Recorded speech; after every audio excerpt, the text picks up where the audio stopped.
strategic manner.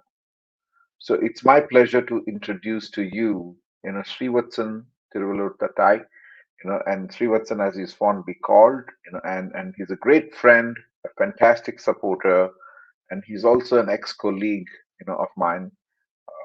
Please do welcome, Srivatsan sir. He's with him a number of years of experience, almost over 30 years of experience. Uh, it's very, very nice to have him back on the STC platform after a long time. And Srivatsan was earlier with uh, Cognizant, and subsequently, he has been with the member of, he has been a TMMI member of board advisors, and currently he is with Changepond, where he is making a difference through digital transformation and creating digital assurance solutions. And it's my pleasure to introduce Mr. Srivatsan onto the dais, to provide you a view on how can we do a platform-led digital assurance. Mr. Srivatsan, glad to have you again and welcome on stage, sir. Pleasure, Pradeep. Thank you so much for the introduction, and I'm glad to see you after a long time, Finally, yeah. though. So, thank you, QAI, for this wonderful opportunity. I'm going to directly jump on to the presentation and start the proceedings. Uh, just give me a half a minute to. So, the theme of the day is platform-led assurance. Uh, I'm going to give you a brief session agenda where, while all of us know what digital is doing to our life today, I just want to get a context, set a context on what the five pillars of digital are fundamentally, and then take you into how does it map to what we are today emerging as digital assurance, and a brief touch upon where we were when we started our lives, at least me 30 years back, probably Pradeep little after that. Most of us have been through the ages of evolution of how this QA has gone over a period of time. And finally, we land on quickly onto the platform-led assurance, where we have our point of view on what platform-led assurance mean, what platform we are, as an organization, uh, bringing to reality, and we will dwell through that a little bit before we conclude on what would ideally be, what are we looking at from a future perspective of digital assurance.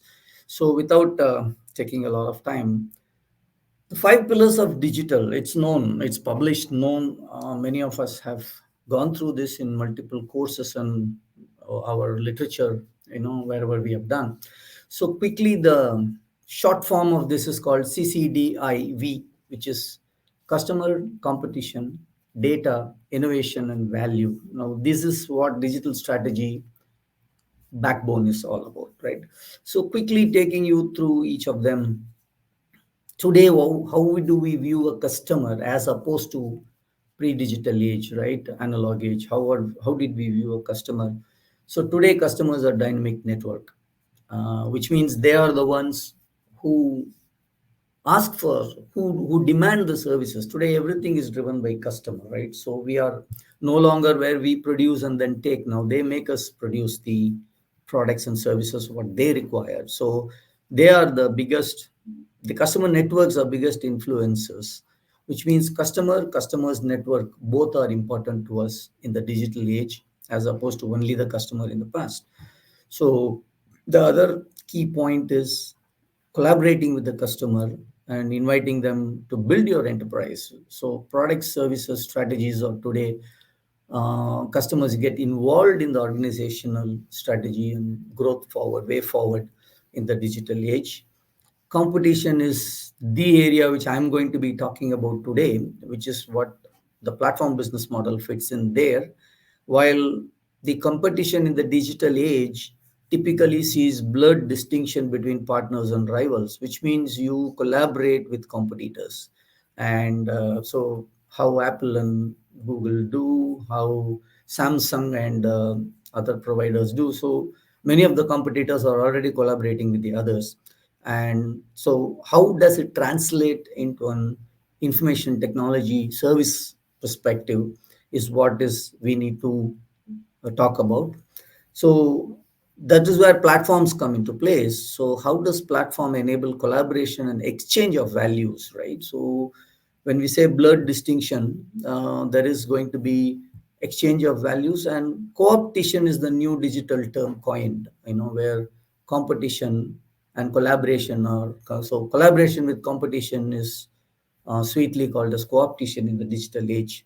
And so that is where our platform squarely fits in when we talk. I'll come to why we chose this, as a key point when we move on to the subsequent slides.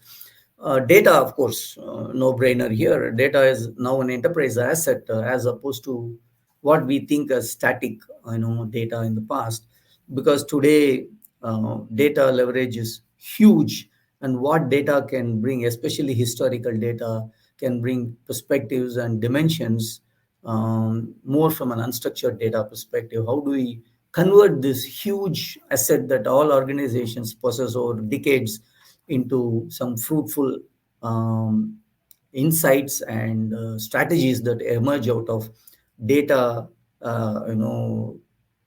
manipulation, and how do you bring about these changes based on what you have done in the past. You will have a lot of surprises if you go back in history and pull the data and do some analytics and work around that. And of course, data does connect all silos today, because when we talk platform, it's connecting many things together, and data plays a key role over there. Innovation, simple, right? Innovation is no longer a focused group of people who sit in a room and be the think tank for the entire organization. Today innovation becomes a culture. It's everybody has to innovate, everybody has to live through the innovation, especially the top management. So, and the key for innovation is attitude to fail fast. And that's what digital means, right? You iterate, you fail fast, and you learn from the failures and start recalibrating quickly. So, experimentation in every step is how the trends are emerging in the digital age, and that is where we also have to keep going with. So, innovation is top down, no brainer. It is top down because the investments and the attitude, and as well as the company's culture change, has to come from the top. So that's why innovation becomes very key in all the products and services and emerging. If you have to match with the emerging trends, you have to keep innovating continuously in today's world. So that also brings us to the last pillar, which is the value, which means how do you redefine your value proposition today? As from the past, where we talk about capex, opex savings, automation saves so much. All this now becomes mandate. I mean, it becomes unsaid, right? I mean, you need automation. Automation is no longer a fancy thing today, so it's part of the life. So the way of life, I would call it. So you have to stay ahead of the curve and uncover the next opportunity, which means you need to strive to redefine the value proposition and every opportunity you get with the customer. And that's why they say a small mantra where only paranoid will survive. So you have to keep fighting to redefine value proposition through services and products that emerge. Not only that, even in providing thought leadership. So CC is the way forward for organizations from a digital strategy perspective. Now let's step into our world, where we talk about how do I see this mapping to the digital assurance world. So customer is today, we are away from this application product test life cycle kind of a thing, where a new way of looking at the customer and their landscape has emerged, which is you see the entire customer experience as a journey. So you're redefining assurance to the customer context, where you no longer talk testing. I think this is one thing which yesterday Avinash was also touching upon, on how are we recalibrating our mindset, because digital to me is a mindset. Digital is not just a technology enabler, but it's a mindset and how organizations change their behavior in order to deliver products and services. So in that way, customer journey in every way of looking at it is what will be the future of how assurance is going to be. I'll come to that as to what I mean by a customer journey when we talk about the platform. Competition platform business model is a very clear emerging trend because it's business and operating model transformation. You are not talking about building tools, because tools are only still they become enablers, still they only become your service delivery capability, whereas a co-optation to deliver, where vendors and partners collaborate, competitors collaborate, customer collaborates. So there is a multi-dimensional co-optation angle. And how do we redefine technology and quality outcomes through the platform?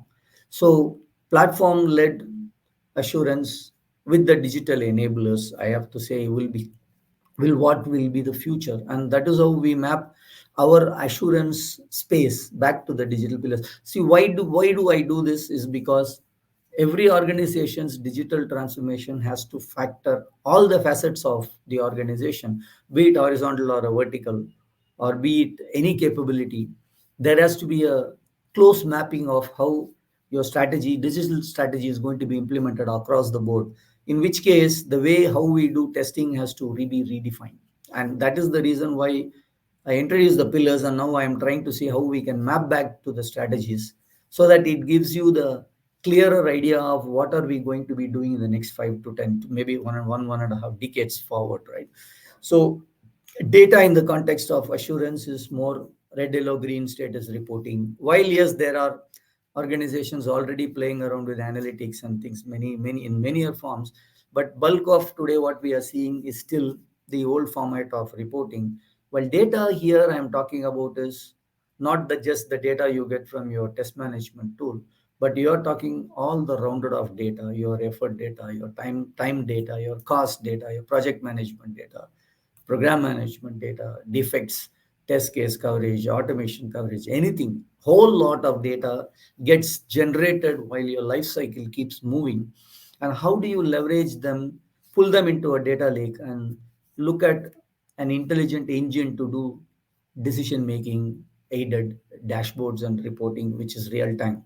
Now, that is where data helps in terms of mapping back to the digital strategies. Innovation, of course, every attempt you make with a new customer tomorrow should not be the case in the older. What we do typically is to go make a presentation, participate in an RFP. We have our standard norms to get engaged. While the modern view is to see how do we show the proof of the pudding on day zero, right? You have a product, you have a service, you have a platform, you have a tool, whatever it is, and experimentation, and prove to the customer that it generates a bit of value through a POC or an MVP, which is what experimentation means. So it can be 2 iterations, 3 iterations, but at the end of the day, value for money emerges directly then and there. And that is what digital does. If it doesn't fit, then you stop there. You don't take 6 months to a year to determine whether your tool or platform will fit the customer need or not. It can be done much earlier ahead in the life cycle. So the model is invest, experiment, pilot, iterate, and deploy. And you need to know how fast you can fail. That's what puts you on the customer confidence level very high. So if you need customer to trust you today, the ability for you to show what you can do is purely through how you can show it in real terms rather than showing it in form of paper, right? So value proposition, of course, I strongly believe software-led solution model is the way forward. We talk of frameworks, we talk of many other things that has emerged in the last 15, 20 years in the QA space. But today, what is real is, unless you show a software-led solution that can help in any form, whether it's early testing or whether it's in sprint or whether it is integration or API or non-functional, any of this, it has to be proven directly through a software-led solution. And that is what is going to get the buy-in faster for you. And of course, I always believe automation is way of life, and collaborative quality ecosystem for growth and sustenance, which means when I say collaborative, you are talking about how do we bring multiple parties who otherwise would not have collaborated in the past to meet the customer value. So to provide the customer value. So it doesn't matter who is your competitor, where you are. So The value proposition exists in building the right solution through the right collaboration and the right technology. Now, this is a very simple form of explaining where we started and where we are today. While all of us know this, it's not rocket science what I'm showing here. While the stages in 90s, 80s, testing was not even there. It was there, but then we developed and we tested. From there, we moved into managed services model. Independent testing emerged. Then we moved from QA to QA/QC, where process and process standards being separated from the methodologies, which is your testing life cycle. All of this became STLC came into perspective much faster, while still there was overlap of capabilities. And the next level of transformation or my transition moved to QE, where engineering became a lot more agile, DevOps, agile emergence, while still the old QA/QC was still playing a lot of game there. The percentage was more leaning there. The next stage was more digital emergence, brought agile and DevOps to a more pronounced way. And still, even today, the QA/QC still exists in many other organizations. Larger percentage of organizations still lean back to the old method, while there are organizations who have adopted the agile DevOps to take it to the next level, where they have truly shift lefted. When I say shift left, I'm shifting life cycle left, I'm shifting quality also left, which means I'm not asking the testers to be part of the development in the agile, but I'm also making sure that tests are exactly run in the place where it should be run and results are captured then and there, and you don't let defects leak downward. No, that is true shift left in my opinion, right? Shifting life cycle, shifting quality, both left. So, and today we are talking about emergence of digital assurance, where we are talking platforms, where we are talking AI-led trends, where we are talking many other things. But still, again, as I told you, the independent testing is prevalent pretty much in the market. So, in a 50 plus billion market, if you want to take a head count, I don't know how much it will come to, bulk of the people are still either in transition or probably they are still in the old school of how testing is being done. So there is a opportunity in front whereby on one side digital transformations are taking off very much in many of the clients, while the QA and QA life cycle and the people especially, that pace has to pick up in order to meet this demand. So the demand supply problem will start hitting us in a shorter period of time. Now, with this, I'm going to talk about our point of view of what we mean by a platform and what constitutes from our view. There could be multiple new things that can be added, no debates, but we have looked at it more from the next 5 years with the emergence of all these trends. What could actually constitute a ideal platform? I would say I said ideal because we need to keep improving and enhancing this as we go by. While features are critical for a platform, when I say features, what the platform would typically offer? Customer journey. When I say customer journey, um, you are going to Amazon to buy something, you have a journey. You search a product, you put it on the cart, you do the payment, you provide details, you exit. Now the whole thing to me looks as a journey while I test. When I say that, I don't look at functional testing, non-functional testing as separate entities. In my journey, my functional, non-functional all becomes one, because as a customer, when you are shopping, you only look at how the site responds, you only look at how the UI is, you only look at how is the navigation, you only look at how is the response time for the site, you look at how ad cart works, the functionality. So you look at 5 to 6 different angles, and if you are physically challenged, then you look at the accessibility capabilities as well. Now all of these, if I have to do the conventional way, I need to have 5 different people looking at this from a life cycle standpoint. Now, why can't my platform be a journey driven where I look at it all of this in one shot and make it parallel? That's the thought process that has been brought in. And every business has its own journey for all the transactions, be it a bank, be it a retail store. It's all having their journeys. The point is for us to define the journeys somewhere. So, and this I talked about parallel execution. You talk about process, workflow, and functional automation. You don't just talk about script automation on your functionality, but you talk about how your workflows are automated. Process automation is on your quality gates, your defect reporting. How does automatic defect check-in happens? How do you ensure that quality gate thresholds are set and they automatically get triggered when your code is to be dropped into the next environment? So it is more or less touchless way of orchestrating an execution. Collaboration, open and fungible architecture the platform should have, because it has to connect to different tools and platforms what the customer brings. No longer you are going to go with licensed. Yesterday Avinash was also saying the open source is the way forward. So the ability to collaborate with any tool and platform becomes inevitable in this case. So how are we going to be fungible in your architecture to support collaborating with various tools at various points in your life cycle? Remember, this is life cycle assurance. I'm not talking about the bottom of the hill testing we usually do. This is starting from your coding and downwards. How do you go about doing? And collaboration with DevOps, CI/CD, absolutely necessary, because that's the way forward. And all tech stacks and tool stacks pretty much has to be supported, primarily thanks to open source, that this is more doable. You look at journey based validation, and that's what I covered on the feature side. So tests which you are defining no longer should be a test case or a step. Now you talk about tests stitched into journeys, which means you are validating journeys. Your regression becomes much optimized in this case.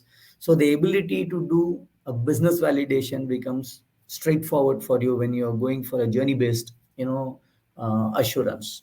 I wouldn't prefer to use the word test any longer, as we are talking about assurance as a whole in this context. And of course, reports and insights are always the backbone of any organization's decision making capability. So how do you make it predictive? How do you leverage AI? How do you leverage any other technologies that could make reports more realistic and closer to the decision making process, rather than worrying about numbers showing um, something which you cannot even use? And of course, value proposition, I have already told you. So you look at redefining newer business operating models through this. You look at improved velocity, preventive and predictive. I am shifting left. I am also making sure that I bring predictability to my life cycle through my ability to use data. Thereby, my shift left is becoming inevitable anyway. That's why I'm not even going to discuss.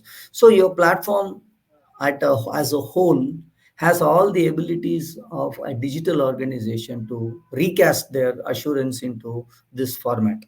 And that is what we at Changepond have thought through, and we have already started building the platform. And the first release is already out, where we have taken the customer experience as the first element to take to the market, right?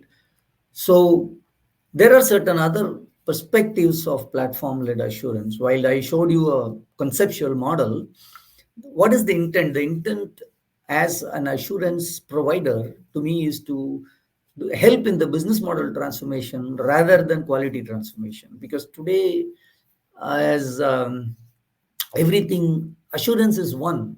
Like Avinash mentioned yesterday, it doesn't matter who does testing, it has to be done. Monitoring has to be packed into it.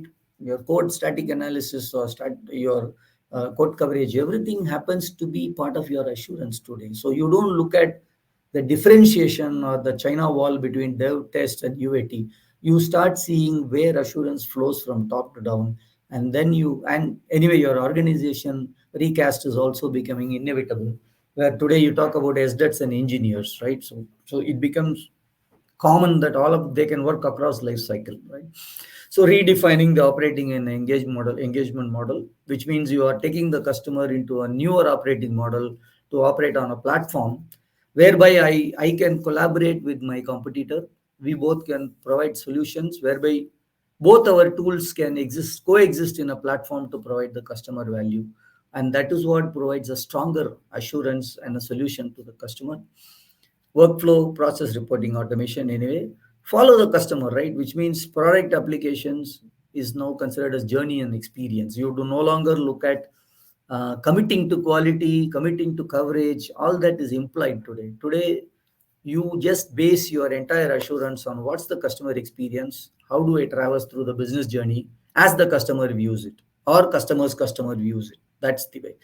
So validation at every level, tech stacks, APIs and interfaces, data, infrastructure validation, business functionality.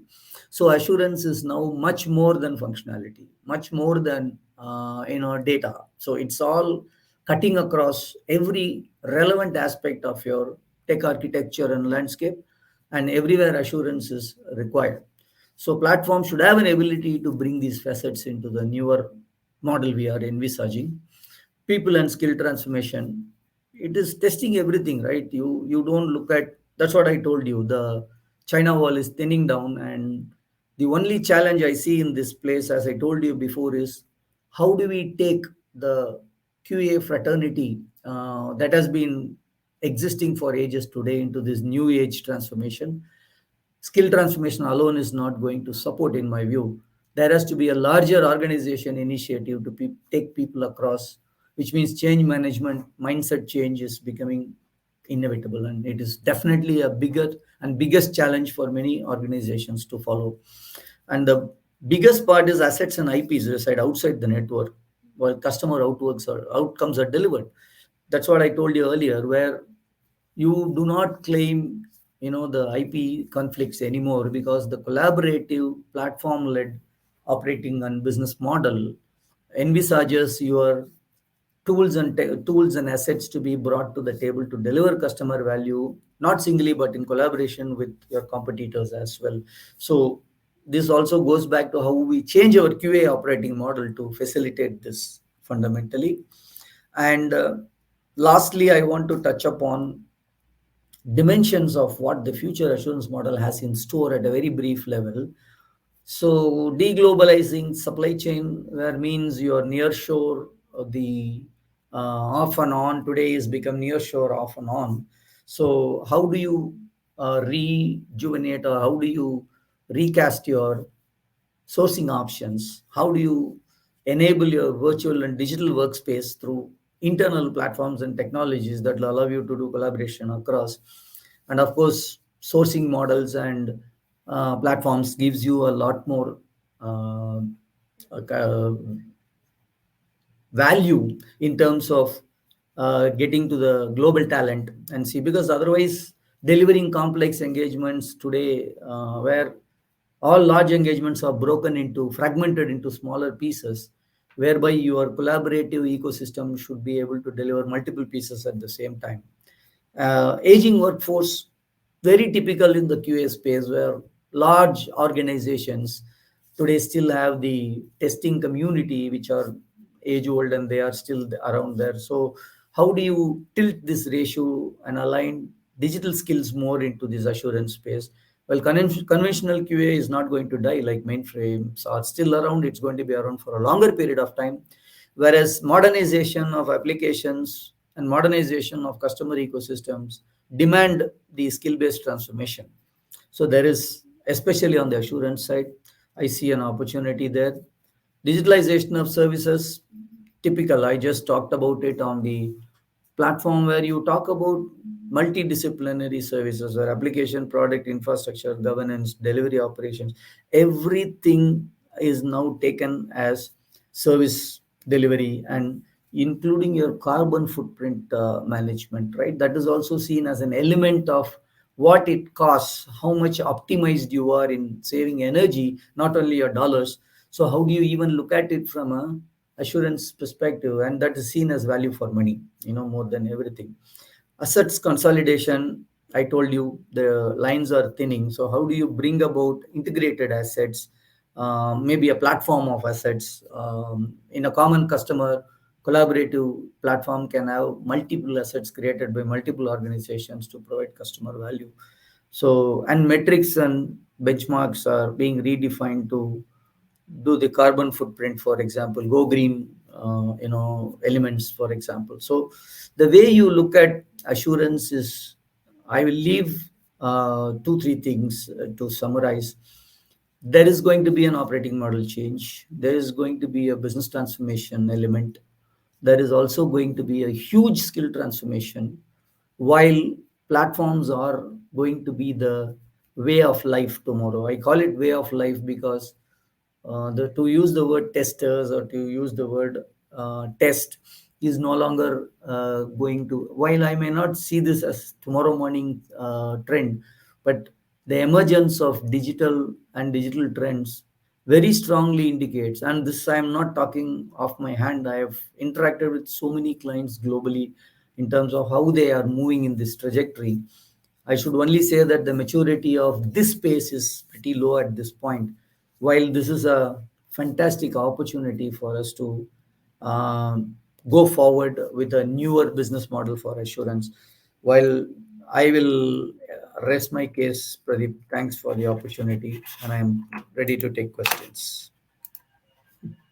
As always, you have to provoke us, you have to wake us up, and you have to always question our very fundamental way of life.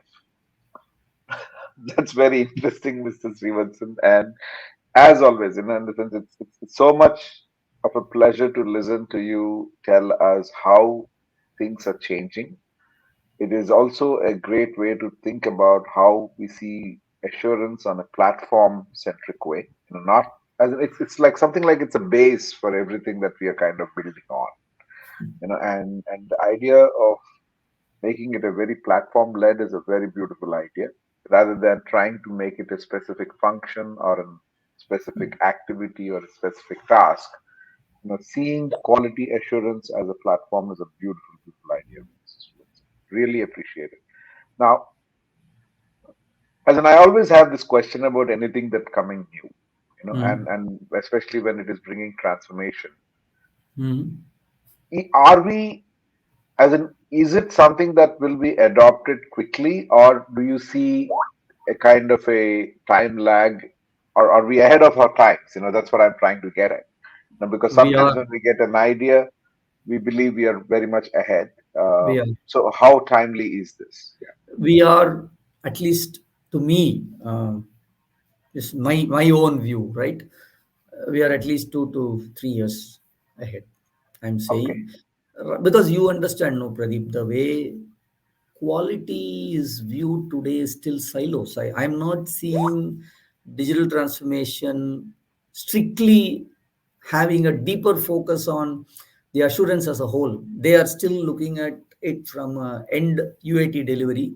They are looking at it still from no defect leakage. While other things are emerging as quick as it can, this catch up is still happening. I mean, it's nobody's fault. The way quality trends have now, if you look at the trends, they are very strongly pointing to leverage of all the digital capabilities.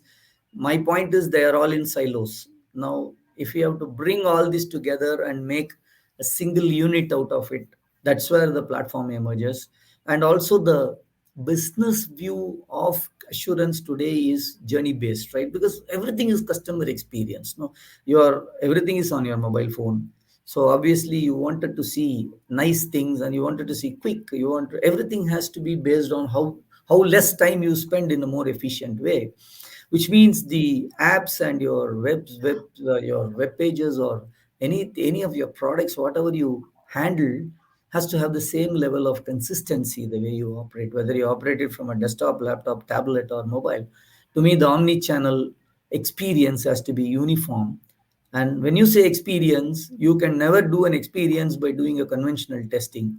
You will miss something there. So the emergence of this whole customer experience paradigm and the whole business transformation leads you to think what is the best way to refit assurance. And that's where this thought was born. It is going to take a lot of time, but yes, Okay. but we will be there, I'm sure. Perfect. Now, but then the other thought process is we started off on a journey earlier where we said we need to build a center of excellence. We need to kind of unify the testing Mhm. experience for the customer.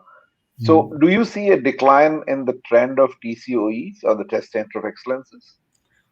It will, because TCOE is consolidation, if you ask me. It is hub and spoke model, right?